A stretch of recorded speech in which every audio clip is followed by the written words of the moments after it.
तो मैं Sujeet Kumar Singh SSR InFocus classes से आज हम लोग डिस्कस करेंगे संस्थान में हुए ऑफलाइन सीआरपीएफ के सेट का। ठीक है, जिसमें पहला क्वेश्चन है आप लोगों का कि निम्नलिखित प्रश्नों में दिए गए विकल्पों में से संबंधित शब्द को चुनिए। जैसे रिलेटेड है आपका वृत्त परिधि से तो वर्ग किससे। ठीक ना, तो जैसे देखिए वृत्त का जो ये वृत्त है आपका, तो जो बाहरी घेरा होता है, जो बाहरी लंबाई होती है, इसी को हम इसकी परिधि कहते हैं। तो उसी प्रकार एक वर्ग का जो बाहरी घेरा होगा इसको हम लोग परिमाप कहते हैं। ठीक है, यानी कि एक का आपका हो जाएगा डी नंबर परिमाप। 2 नंबर क्वेश्चन है कि निम्नलिखित प्रश्नों में दिए गए विकल्पों में से संबंधित अक्षरों को चुनिए। ठीक ना, एनोलॉजी का है, सादृश्यता का।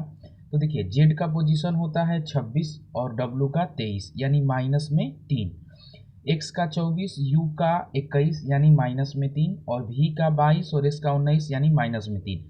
इसी प्रकार एम के आई के लिए हम लोग माइनस तीन कर देंगे, तो एम का पोजीशन 13 तो -3 जे। ठीक है,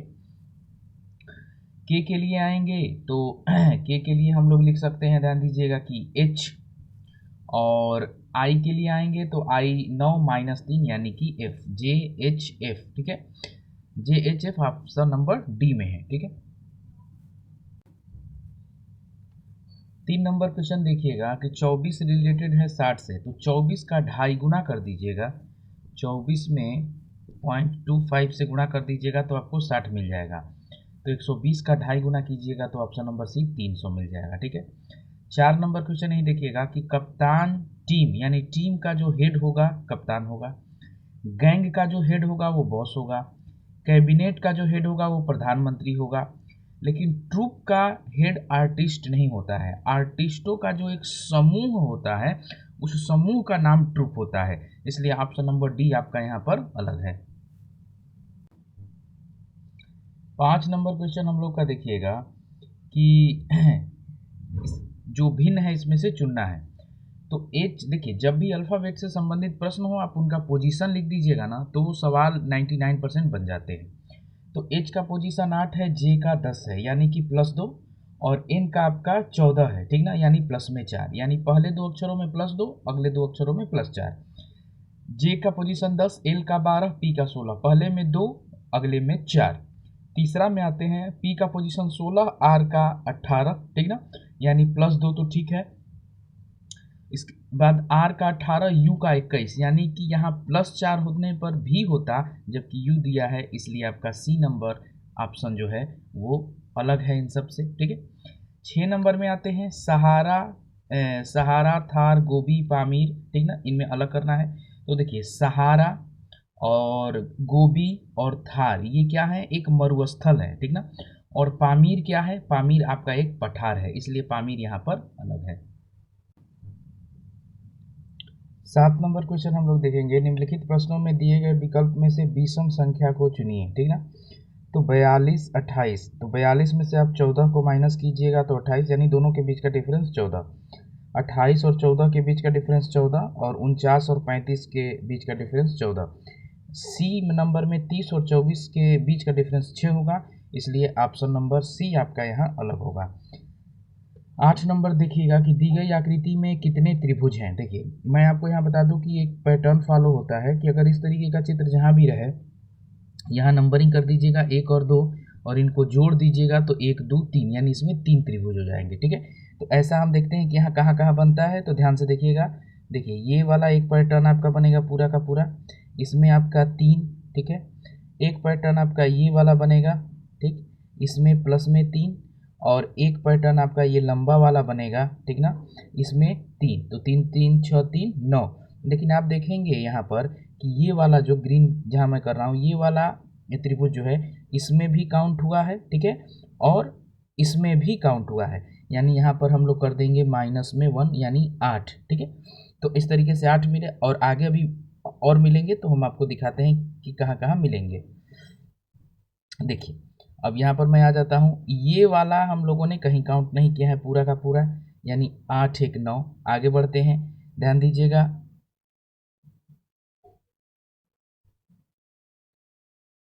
8 1 9। ठीक है, इसके बाद ये वाला एक पूरा का पूरा ये ऐसे, ठीक, इसी प्रकार इसके नीचे भी, यानी 2 यहाँ से मिल जाएंगे और एक पूरा ये वाला, ये पूरा का पूरा, ये भी कहीं काउंट नहीं हुआ है, तो 1 8 2 10 2 12, यानी 12 त्रिभुज हमको यहाँ से मिल जाएंगे।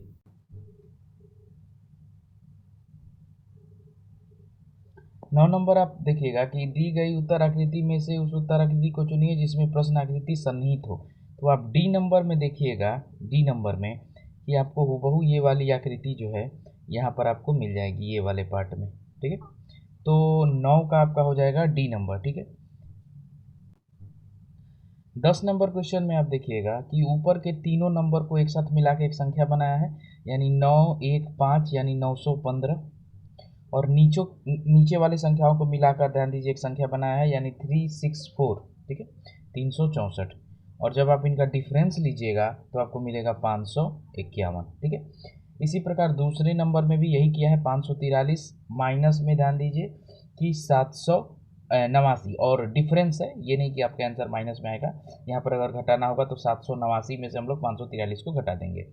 इस प्रकार तीसरे नंबर में स्थिति क्या बनेगी कि 663 में से आपको घटा देना है 241, ठीक है।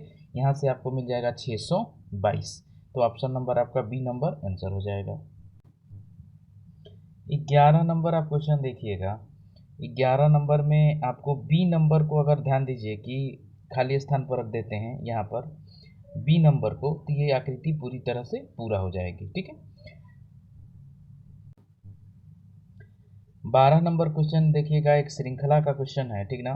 तो श्रृंखला के क्वेश्चन में मैंने आपको बताया कि दो संख्याओं के बीच का अगर आप डिफरेंस अंतर ले लेते हैं तो पैटर्न समझ में आ जाता है। तो ध्यान दीजिएगा कि 5 में 6 जोड़ेंगे तो 11, 11 में 8 जोड़ेंगे तो 19, ठीक ना, 19 में 10 जोड़ेंगे तो 29, यानी कि पैटर्न क्या बन रहा है, प्लस में 6 प्लस में 8 प्लस में 10, यानी अगली बार होगा प्लस में 12, यानी 29 में जब 12 आप जोड़िएगा तो आपको मिल जाएगा 41, option number B. 13 number question देखिएगा कि 1/y 3/w 6/t 10/p और 15/t क्वेश्चन मार्क, ठीक है। तो इसमें देखिए ऊपर वाले नंबरों की एक श्रृंखला है, ठीक है, जिसमें कि 1 3 तो +2, 3 + 6 तो यानी 3 + 3 तो 6, 6 + 4 तो 10, 10 + 5 तो 15, ठीक ना। यानी कि ऊपर का कंप्लीट है हमारा, +2 +3 +4 +5, तो उससे कोई मतलब नहीं होगा। y का पोजीशन ध्यान दीजिए 25 और w का 23 यानी -2, w का 23 और t का 20 यानी -3, यानी -2 -3 -4 -5, यानी 16। p का पोजीशन इसमें से -5 कीजिएगा तो 11, यानी k का पोजीशन, यानी आपका आंसर हो जाएगा ऑप्शन नंबर डी, ठीक है। 14 नंबर में आएंगे शब्दकोश, यानी डिक्शनरी के अनुसार इनको रखना है, ठीक ना। तो हम देखेंगे कि ए बी सब में है तो ए बी से तो हमारा काम नहीं बनेगा, ठीक ना। इसके बाद वाले अक्षर जो हैं एस एस आई और आर यू है, ठीक ना। तो इन सब में ध्यान दीजिए कि सबसे पहले आपका आ जाएगा 5 नंबर, ठीक है। तो 5 नंबर हम देखेंगे 2 ऑप्शन में है, ठीक है। उसके बाद 2 2 यानी कि ए बी आर, तो 5 नंबर पहले 5 और उसके बाद आपका 2 नंबर आ जाएगा, ठीक है, क्योंकि A B R R U S S में सबसे पहले आपको आर मिल जाएगा। उसके बाद अब देखते हैं 1 और 3 में पहले कौन आएगा, तो ए बी एस ओ, ई चारों कॉमन है, यहाँ पर देख रहे होंगे आप। तो इसके बाद वाला अक्षर लेते हैं तो पहले वाले में एल है और 3 नंबर में आर है, यानी कि 5 2 के बाद 1 आ जाएगा। और ऐसा ऑप्शन हमको सिर्फ ध्यान दीजिए सी नंबर में मिल रहा है, तो लगा के हम लोग आगे बढ़ेंगे, ठीक है। ध्यान दीजिएगा कि 15 नंबर क्वेश्चन में औषधि पुरुष और शल्य चिकित्सक दिया हुआ है। शल्य चिकित्सक का मतलब सर्जन होता है, ठीक ना, जो ऑपरेशन करते हैं। तो औषधि पुरुष और शल्य चिकित्सक, तो एक हम ऑप्शन रख देंगे, ध्यान दीजिएगा, एक सर्कल रखेंगे मैन के लिए यानी पुरुष के लिए, और मैन का कुछ पार्ट जो होते हैं वो शल्य चिकित्सक, बाकी जो होते हैं वो हो सकते हैं औरतें, हो सकती हैं शल्य चिकित्सक। और ये आदमी यहाँ पर जो ध्यान दीजिए पुरुष हैं तो कुछ शल्य चिकित्सक, बाकी कोई और प्रोफेशन अपनाते होंगे, और औषधि इनमें से अलग होगी, ठीक ना, यानी कि ऐसा चित्र आपको बी नंबर में मिल जाएगा। 16 नंबर हम लोग देखेंगे कि दिए गए प्रश्न में 4 आकृतियां दी गई हैं जिसमें से 3 किसी एक गुण के आधार पर समान है तथा वो सर्व प्रकार भिन्न है, भिन्न आकृति को चुनिए। तो 16 नंबर में आप देखिएगा कि विकल्प डी अन्य विकल्पों से असमान है, ठीक है। डी नंबर में आप देखिएगा कि और सबसे असामान्य है, बाकी सब में देखिएगा कि बीच में 2 लाइनें खींची गई हैं और डी नंबर में जो है ध्यान दीजिएगा कि साइड में लाइनें खींची गई हैं, इसलिए 16 का डी आपका अलग है।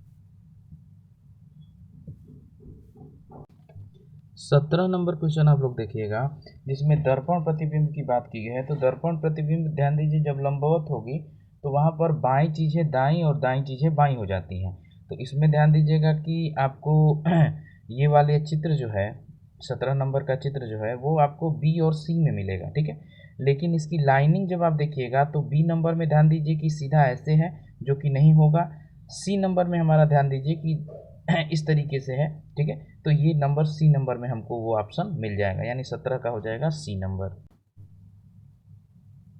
18 नंबर क्वेश्चन देखिएगा कि किसी प्रकार किसी भाषा में रिप्लाई REPLY को OHMO भी लिखा जाता है।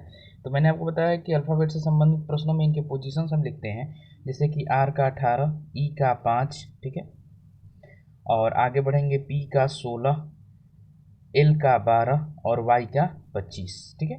O का हमारा 15 होगा, H का 8 होगा, यानी हम यहाँ पर देख रहे हैं कि माइनस में 3 प्लस में 3, ठीक है।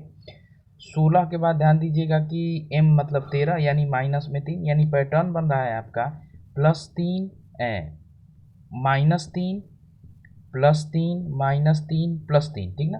तो यही चीज़ आप, यही पैटर्न आप क्वेश्चन में लगा दीजिएगा QUESTION में, ठीक है। तो इस प्रकार से आपका 18 नंबर का आंसर आपको मिल जाएगा NXB VQ, ठीक है, और LQ, यानी कि 18 का सी आपका आंसर हो जाएगा। 19 नंबर हमारा एक लीनियर अरेंजमेंट का क्वेश्चन है, जिसमें बोला है कि 5 बच्चे कतार में बैठे हैं, ठीक है। तो लीनियर अरेंजमेंट के क्वेश्चन या सिटिंग अरेंजमेंट का कोई भी क्वेश्चन लगाते समय हम लोग ये देखेंगे कि कोई एक फिक्स इन्फॉर्मेशन मिल जाए और उस व्यक्ति की तलाश करते हैं जो सबसे ज़्यादा लोगों से रिलेटेड हो, ठीक है। तो यहाँ पर हम आते हैं, यहाँ पर हम जो आगे पढ़ेंगे कि SP के तुरंत बाद बैठा है किंतु T के तुरंत बाद नहीं, KR के तुरंत बाद बैठा है जो बिल्कुल बाएं बैठा है, यानी एक फिक्स इन्फॉर्मेशन हमको मिला कि जो हमेशा ध्यान दीजिएगा कि जैसे यहाँ पर ये देखिएगा कि जो है ना, तो ये हमेशा बाद वाले यानी R के लिए आएगा, और यहीं पर जो की जगह और होता ना तो वो K के लिए आता, ठीक है। तो जो बिल्कुल बाएं बैठा है यानी R बिल्कुल बाएं बैठा है, तो 5 लोगों का अरेंजमेंट हम लोग पहले दे देते हैं, ठीक है। तो देखिए 1 2 3 4 5, ठीक है। इसमें R बिल्कुल ध्यान दीजिए कहाँ बैठा है, बाएं बैठा है, ठीक है। और K R के तुरंत बाद बैठा है, यानी कि आपका यहाँ बैठ जाएगा।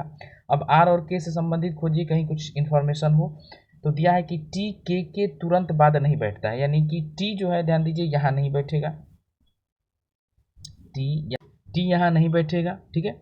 आगे बढ़ते हैं SP के तुरंत बाद बैठा है किंतु T के तुरंत बाद नहीं, ठीक है। तो SP के तुरंत बाद बैठा है, तो SP के तुरंत बाद बैठाइएगा किंतु T के तुरंत बाद नहीं। तो किंतु ध्यान दीजिएगा कि किसके लिए आपका आया हुआ है, तो S के लिए, किंतु हमेशा पहले वाले के लिए आएगा। तो बाद का मतलब कि T के इधर S नहीं बैठेगा, ठीक है। यानी T को अगर हम यहाँ बैठा दें, ठीक है, और SP के तुरंत बाद यानी S को हम यहाँ बैठा दें और P को यहाँ बैठा दें, तो SP के तुरंत बाद हो जाएगा और T के तुरंत बाद नहीं होगा, ठीक है। तो आगे बढ़ते हैं, T के तुरंत बाद नहीं बैठा, S के बिल्कुल बगल में कौन बैठा है, तो S के बिल्कुल बगल में आपका P और T बैठे हैं, यानी ऑप्शन नंबर डी आपका P और T आंसर हो जाएगा। 20 नंबर क्वेश्चन देखिएगा कि गणितीय चिन्ह प्लस का अर्थ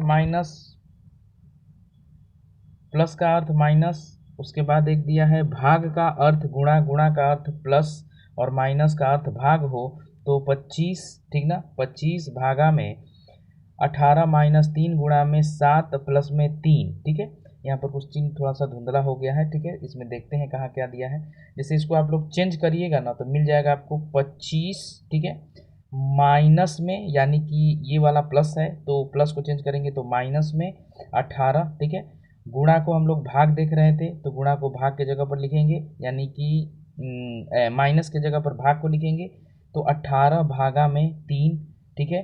3 के बाद ध्यान दीजिएगा कि गुणा है तो गुणा को प्लस लिखेंगे यानी 7, और उसके बाद भागा को लिखेंगे हम लोग गुणा, यानी यहाँ पर लिखेंगे 3, ठीक है। तो 25 - 18 भागा 3 प्लस 7 गुणा में 3, बोडो मास के आधार पर जब इसको हम लोग हल करेंगे तो यहाँ पर हमको मिल जाएगा, देखिएगा 25 माइनस में 18 में 3 से भाग देंगे तो 6, और प्लस में 7 तिली के 21, ठीक है, 7 तिली के 21। आगे बढ़ेंगे तो 25 में से 6 को अगर घटा दीजिएगा तो 19, और 19 जब इसमें जोड़िएगा तो आपको आंसर मिल जाएगा 40, option number D. 21 number question देखिएगा कि दिया है इंटेलिजेंस से जो है कौन सा शब्द नहीं बनाया जा सकता है। तो जो अक्षर उसमें मैच नहीं करेगा वो अक्षर हमारा नहीं बनाया जा सकता है, ठीक है। तो ध्यान दीजिएगा कि जैसे हम आते हैं जेंटिल, GENTLE के लिए, तो हमको जी उपलब्ध है, ENTLE, ठीक ना, सब उपलब्ध है। TEEN, तो टी हमारा है, EE भी है, N भी है, ये भी हो जाएगा। ग्रीन, तो ग्रीन के लिए जी उपलब्ध है, लेकिन हम देख रहे हैं यहाँ आर कहीं भी नहीं है, यानी 21 का सी नंबर जो है आपका ऑप्शन हो जाएगा। दी गई अंक अक्षर श्रृंखला में रिक्त स्थानों के क्रम को रखने पर निम्नलिखित में से कौन सा अक्षर समूह इसको पूरा करेगा। तो ए बी खाली जगह, ए खाली बी। तो इस तरीके से हम देखिए इस प्रश्न को हल करने के लिए एक पैटर्न होता है कि आप टोटल नंबर को काउंट कर लीजिए, ठीक ना, खाली वाला भी और जो है वो भी, यानी 1 2 3 4 5 6 7 8 9 10 11 12, ठीक ना, 12 हो गए ना। तो इसमें पैटर्न ऐसे बन सकता है कि 4 4 का 3 बन जाए या 3 3 का 4 बन जाए, ठीक है। तो इसमें जैसे हम 4 4 का 3 अगर बनाते हैं तो ए बी और खाली जगह फिर ए, यानी एक लाइन यहाँ दे देंगे ए बी खाली जगह, ठीक ना, उसके बाद ए 2 2 4, ठीक है, उसके बाद ए बी। तो हम देख रहे हैं कि पहला स्थान पर ए है और यहाँ पर अगर ए रखें तो एक ग्रुप हम लोग का बनेगा ए बी बी ए, ठीक ना, ए बी बी ए। तो अब ये ग्रुप के थ्रू हम लोग ध्यान दीजिए कि जहाँ जहाँ जो जो खाली है उसको हम लोग भर देंगे, ठीक ना, यानी कि ए बी बी, तो पहले स्थान पर बी हो जाएगा, ठीक है, उसके बाद ए है ही, उसके बाद ए बी बी, यानी कि पुनः बी आपको ध्यान दीजिए चाहिए, ए चाहिए, ए बी बी ए, उसके बाद ए हमको यहाँ पर चाहिए। तो इस तरीके से खाली स्थान में हमको भर देना होगा बी ए, तो ऑप्शन नंबर सी हमारा आंसर होगा। नॉन वर्बल रीजनिंग है 23 नंबर। नॉन वर्बल रीजनिंग में हम आपको एक बताते हैं कि चुनने से अच्छा होता है कि कुछ ऑप्शनों को छांट के हटा दिया जाए। जैसे हम डी नंबर को यहाँ पर कैसे हटा सकते हैं, तो देखिए डी नंबर में जब ये कट हुआ है यहाँ पर आप देखिएगा कि बीच में कोई कट नहीं लगाया गया है, और यहाँ पर बीच में इस कट की वजह से पूरा का पूरा डी नंबर में एक वृत्त है, ये कभी नहीं होगा आपका, ठीक है। उसी अनुसार सी भी आपका चला जाएगा। सी नंबर में देखिए इसके कोने बीच में कोई कट नहीं लगाया गया है, तो बीच में कुछ बनने का सवाल ही नहीं होता है, तो सी नंबर भी चला जाएगा।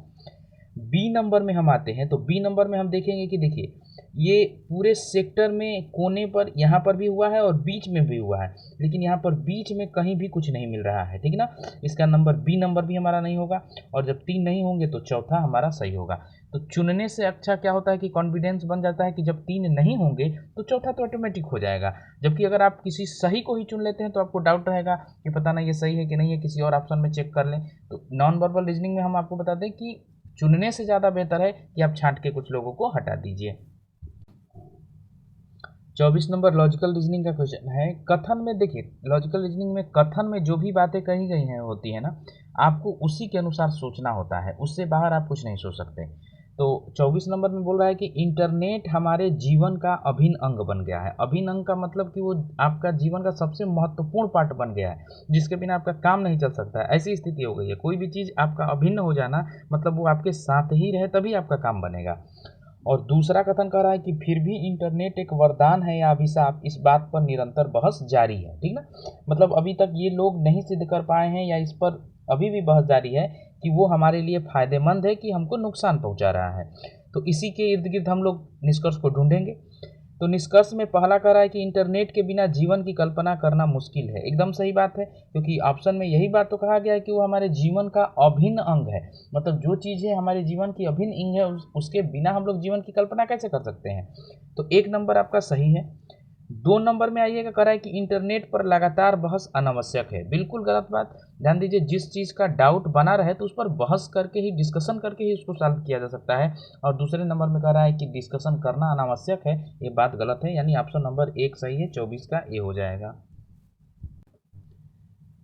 मैट्रिक्स में 25 नंबर में मैंने आपको बताया है कि सीधा हम लोग ऑप्शन के थ्रू जाते हैं। जैसे WARD का हमको खोजना है, तो ऑप्शन नंबर में ए में आते हैं। क्या 58 पर W मिल जाएगा क्या, तो 5, ठीक है, और 8, 5 और 8 ऐसे जाएंगे, और ध्यान दीजिएगा कि 8 के लिए ऐसे, ठीक है, W के लिए। तो 58 के जगह पर हम W लिख सकते हैं, इसमें हमें कोई समस्या नहीं है। ठीक है, आगे बढ़ते हैं हम लोग। 10 यानी 1 और 0, 1 और 0 के लिए हम लोग A लिख सकते हैं, सही है। 6 7, 6 और 7, 6 और 7 के लिए हम लोग R लिख सकते हैं, ठीक ना। तो यानी कि यहाँ पर हो जाएगा हमारा 6 7, और डी नंबर के लिए यहाँ दिया है 7 5, तो 7 और 5 में जब हम आते हैं तो डी हमारा लिख सकते हैं 7 5, यानी ऑप्शन नंबर ए हमारा सही होगा। तो रीजनिंग का आपका कंप्लीट हुआ। मैथ देखेंगे हम लोग।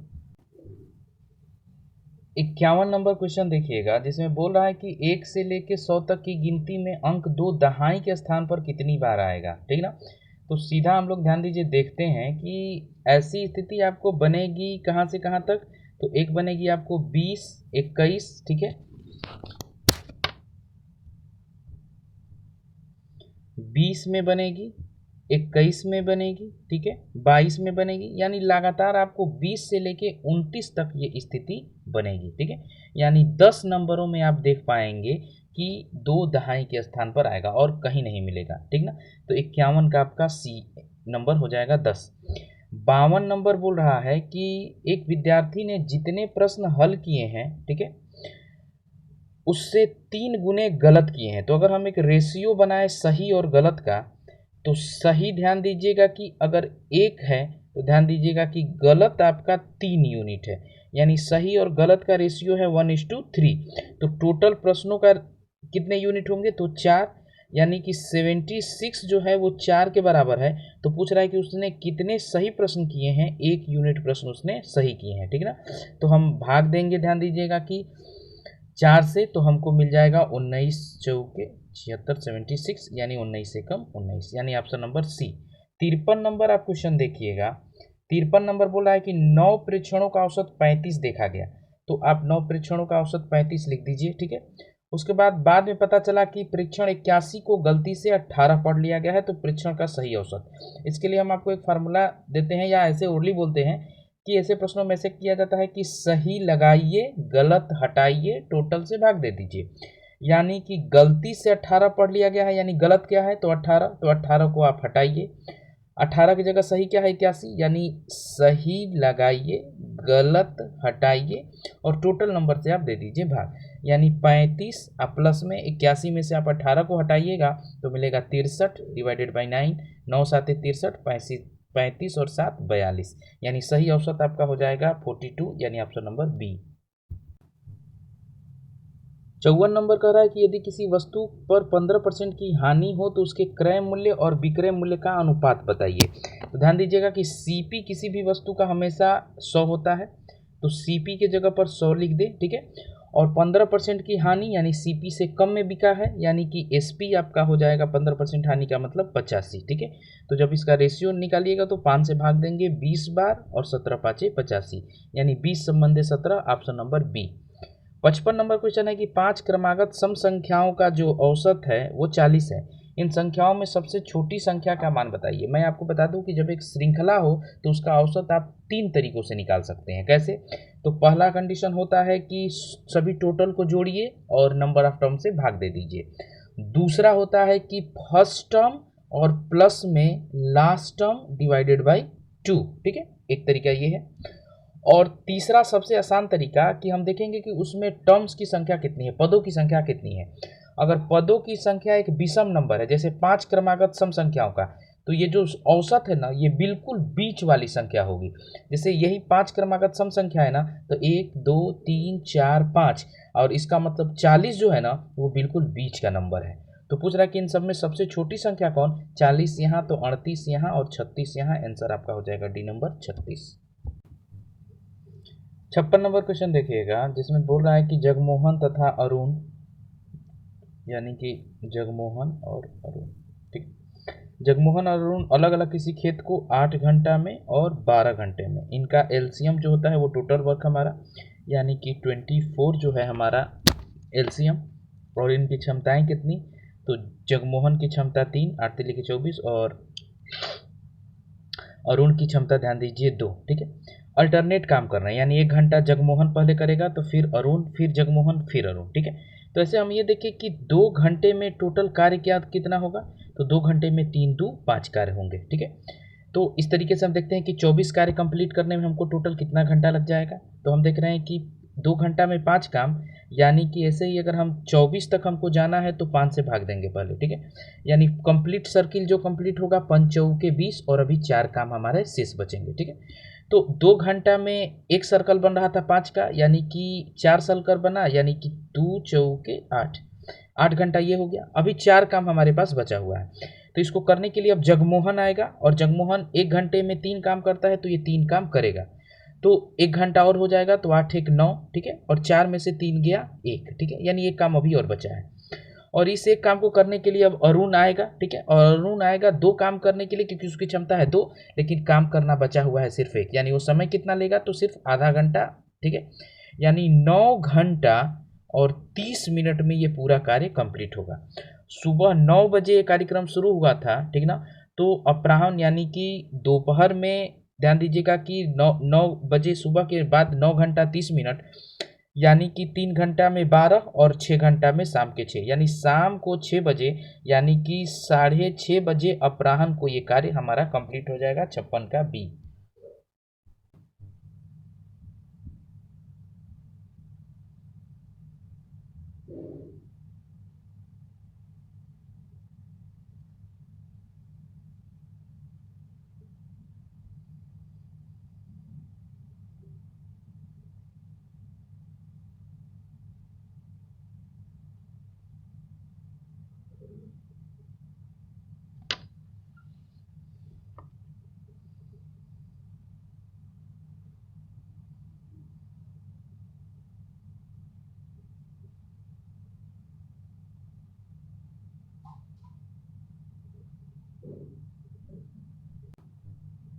58 नंबर क्वेश्चन आप देखिएगा कि संख्याओं को अवरोही क्रम में व्यवस्थित कीजिए, ठीक ना। तो 2√11, 4√3, 3√5, 5√2, ठीक है। तो इसमें हम देखते हैं कि कर्णी का घात तो सब में समान है, लेकिन कर्णीगत संख्याएं समान नहीं। तो देखिए, एक जब कर्णियाँ 3 4 हो तो आप एक पैटर्न के अनुसार उनके साथ एक सामान्य कार्य सबके साथ कर सकते हैं। तो हम लोग यहाँ पर क्या करेंगे कि सबका वर्ग कर देंगे, जिससे कि एक परफेक्ट नंबर बन जाए। तो 2√11 का जब हम लोग स्क्वायर करेंगे तो 11 मिल जाएगा, यहाँ √11 का स्क्वायर करेंगे तो 11, और 2 का स्क्वायर 4, यानी कि इसका मान जो हो जाएगा हमारे पास 2√11 का, जैसे इसका स्क्वायर कीजिएगा तो इसका मान हो जाएगा 11, 11 चौक 44, ठीक है। आगे बढ़ेंगे 4√3 का, तो यहाँ से 3 और 4 चौक 16, 16 3 48, ठीक है। आगे बढ़ेंगे 5 के लिए, तो 5 5 25, 25 और 5 का 5 और 3 3 के 9, 9 5 45, यानी इसका वर्ग अगर आप कीजिएगा तो इसका मान हो जाएगा आपका 9 5 45, ठीक है। और 5√2 का मतलब 2, 5 5 25, यानी कि 50, इसका मान हो जाएगा, ठीक है। अब आप लोग ध्यान दीजिएगा कि इसको अवरोही क्रम में लगाना है, तो अवरोही क्रम में अगर हम लगाएं तो 50, 48, 45 और 44। तो उस प्रकार जब हम भिन्नों को रखेंगे तो हमारा सबसे पहले आ जाएगा 5√2, उसके बाद आ जाएगा 4√3, उसके बाद आ जाएगा 3√5, उसके बाद आ जाएगा 2√11, यानी कि ऑप्शन नंबर आप किसमें सेलेक्ट कीजिएगा, ए नंबर, ठीक ना, ए नंबर आपका सही हो जाएगा।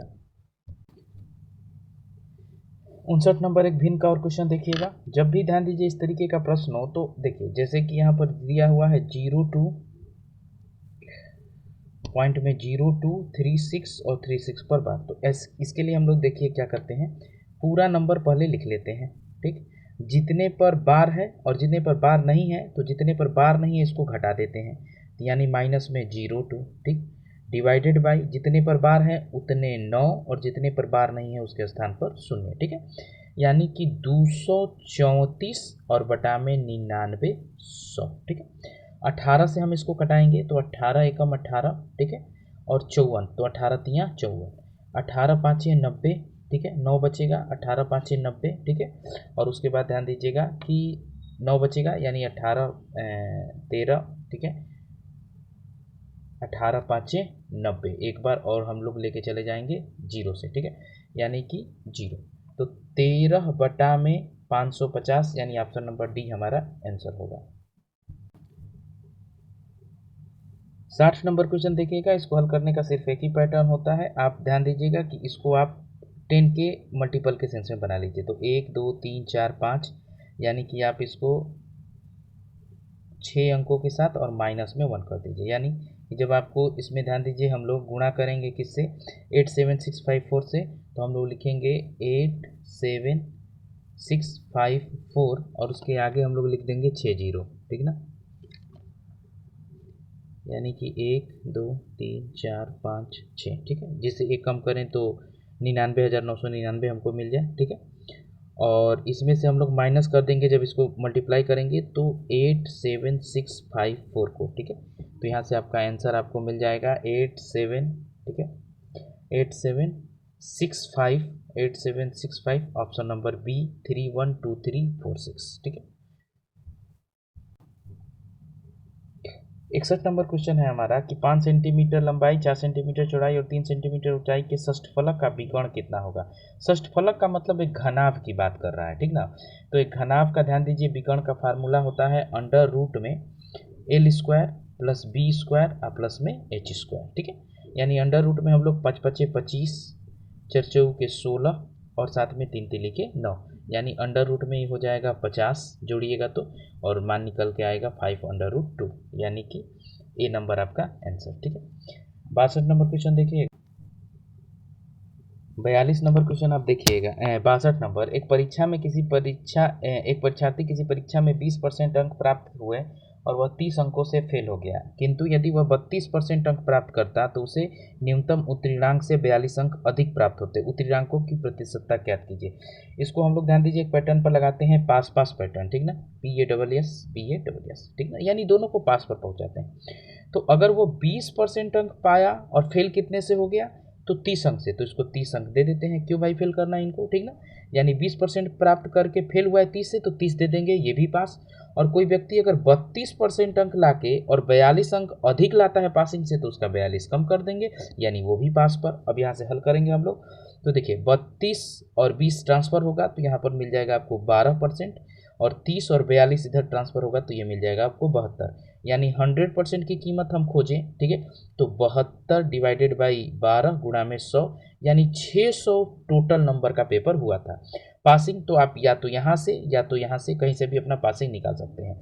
तो हम देख रहे हैं कि 600 का 20% हमारा हो जाएगा 120, ठीक ना, 600 का 20% हो जाएगा 120, और साथ में 30 नंबर और दे देंगे तो 150 नंबर हमारा पासिंग।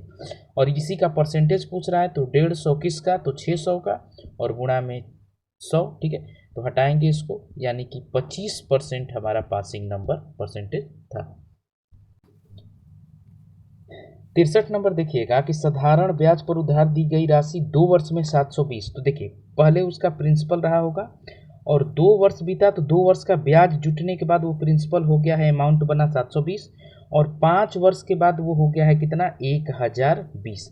यानी यहाँ 720 से 1020 का जो डिफरेंस है वो कहीं ना कहीं 3 वर्ष का क्या है, ध्यान दीजिए, SI यानी साधारण ब्याज। तो हम यहाँ से इसको माइनस करेंगे तो हमें मिलेगा 300 रुपये, ठीक है, 300 रुपये। तो 300 रुपये जो है हमारे, ये 3 साल का हमारे पास ब्याज है। तो मैं पूछूं कि 1 वर्ष का ब्याज कितना, तो कहिए कि डिवाइडेड बाई 3, यानी कि आपको मिल जाएगा आपको कितना। यहाँ पर एक चेंज हुआ है, ध्यान दीजिएगा कि पहले के प्रश्नों में देता था कि और 5 वर्षों के बाद, लेकिन यहाँ एक शब्द जोड़ दिया है कि और फिर 5 वर्षों के बाद, यानी अब ये जो 5 वर्ष लेंगे ये 2 वर्ष के बाद 5 वर्ष लेंगे, यानी यहाँ पर हो जाएगा ये 7 साल, और ये जो 300 रुपया ब्याज प्राप्त होगा वो 3 नहीं, ध्यान दीजिएगा, वो आपको प्राप्त होगा 5 साल का ब्याज, ठीक है।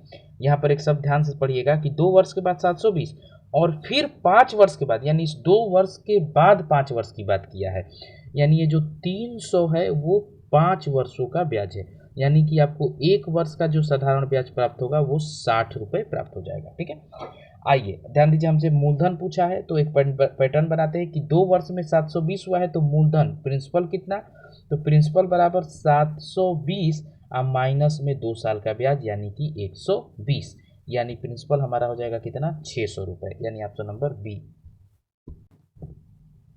64 नंबर क्वेश्चन आप देखिएगा जिसमें वो बोल रहा है कि एक समबाहु त्रिभुज की भुजाओं का अनुपात एक संबंध 4 है, तो यहाँ एक ना करके 2 देना चाहिए उसको कि 2 समबाहु त्रिभुज की भुजाओं का अनुपात एक संबंध 4 है। जैसे पहले आप समझ लीजिए, जैसे एक समबाहु त्रिभुज जिसकी सभी भुजाएं बराबर, एक ये है और दूसरा आपका ये है, ठीक है। तो इसकी भुजाएं अगर 1 यूनिट है तो इसकी भुजाएं आपकी 4 यूनिट है। तो इनका क्षेत्रफल कितना, तो इसका क्षेत्रफल हो जाएगा √3/4 और a स्क्वायर यानी 1 का स्क्वायर, ठीक है। और इसका क्षेत्रफल हो जाएगा √3/4 इंटू में भुजा का स्क्वायर यानी 4 का स्क्वायर। ये दोनों जगह से कटेंगे यानी एक असंबंधे में 4 का स्क्वायर यानी 16 यानी एक संबंधे 16, ऑप्शन नंबर सी।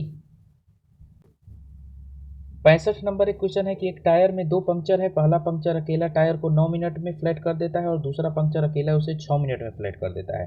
हवा स्थिर गति से निकले तो दोनों पंक्चर मिलकर उसे कितने देर में फ्लैट कर देंगे। ये सीधा सा एक पानी टंकी का प्रश्न है, ठीक है, जिसमें ध्यान दीजिएगा कि इस हिसाब से हम समझे तो ए नंबर है एक पंप और दूसरा नंबर बी है।